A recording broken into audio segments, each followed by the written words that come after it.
Alright, what's going on everybody? Welcome back to another video here on the channel, and today we have major news from the war between Russia and Ukraine to talk about. This is pretty good news for Ukraine overall. If everything is going as it's supposed to be going, there's actually some worries that what's happening right now might actually be a trap for Ukraine. We'll discuss that a little later in today's video, but overall, for Ukraine, this is absolutely great news, and for Russia, this is just even more terrible news after a string of humiliating pieces of terrible news. I mean, we've seen how the war effort's gone. You know, this was supposed to be like a 3-day war, right? Russia wanted to encircle Kiev and basically go through and annex Ukraine, take territory at least, and just move through and denazify the country, quote unquote, and just do what they were supposed to do in their military operation, as they call it. Russia has yet to be successful in pretty much any of its major objectives. Ukraine has been giving a very stiff resistance. Their forces have been much better equipped, mostly due to Western help and stuff like that than Russia expected. And overall, it's been a harder war effort than Russia really expected when they went into this entire thing. But the news we'll be talking about today is pretty humiliating for Russia. It's yet another major blow to the country. War morale on the Russian side is already pretty low. We've been hearing reports about this for months. You know, a lot of soldiers are just straight up surrendering, or they're voicing their displeasure with the situation that's going on and everything. And it's hard to imagine that a situation like this isn't going to exacerbate that problem and contribute to it even more. We are, of course, talking about a pretty humiliating loss for Russia at the end of the day here, if everything is going as planned, like I said. So the major city of Kherson has been a focal point of the Ukraine conflict so far.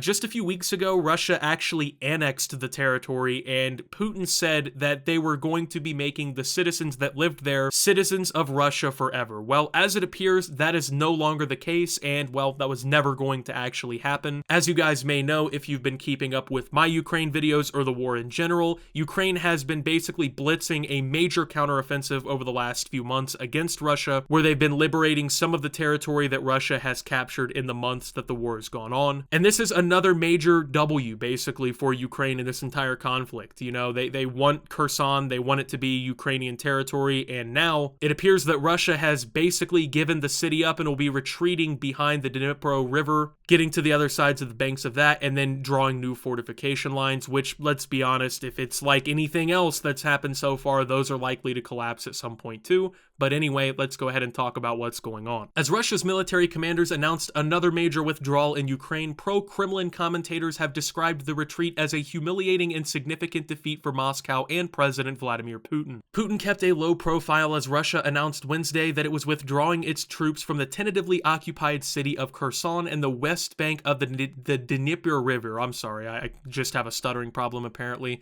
which bisects the Kherson region in southern Ukraine. The military said it could no longer supply its troops there and was worried about the safety of its military personnel. It comes after Putin in September hailed the annexation of Kherson following a sham referendum in the region, saying that its residents were, quote, becoming our citizens forever. Just 6 weeks later, during which time Russia evacuated thousands of Kherson's residents to Russian territory, a move Ukraine decried as deportation, and Putin's words ring hollow. News of the withdrawal appears to have surprised even the staunchest pro-Kremlin supporters, with pro-war Russian bloggers describing it as a massive blow to the Kremlin's so-called special military operation and questioning the decision-making of the country's political elite. So, as we all know, the last few months of the war, or really this entire war, hasn't been going well for Russia whatsoever, as Ukraine has been moving this counteroffensive and doing everything that they can to basically push forward and reclaim a lot of the territory that's been captured, and their attempt to oust the Russian military from their country. Russia has been suffering from a lot of significant blows, and it seems like it's been coming from every direction. Not only are they being sanctioned by the West, their international reputation is destroyed. They're relying on Iranian drones and potentially even North Korean munitions to resupply their military because they can't do it anymore. They've been losing major cities and control of territory that they captured and held these referendums in to basically annex the territory. The military has been exposed for corruption problems, low war morale, and basically just sending any anyone they can get to send to the war effort. They're not even training people properly before they throw them on the front lines. It's really just not looking good for Russia altogether, and this is just yet another major warning sign. And apparently it's getting to the point that even supporters of President Vladimir Putin are starting to acknowledge the problems that Russia is facing in this entire conflict, right? And it's kind of hard to imagine that they've been able to even ignore how this war's been going this whole time up until now, you know? The fact that they've been kind of hanging on this long and supporting it this long is still insane to me personally, because the evidence has just been so clear that this war is not going well for Russia whatsoever. I mean, they're losing tens of thousands of troops. They've lost up to half of their main battle tanks in combat so far. The #1 supplier of tanks to Ukraine hasn't been any Western nation. It's been Russia themselves, because their stuff's getting captured. Overall, it just hasn't been going well, and it's gotten to the point that even people in Russia, like the pro-war factions even, are starting to realize, like, hey,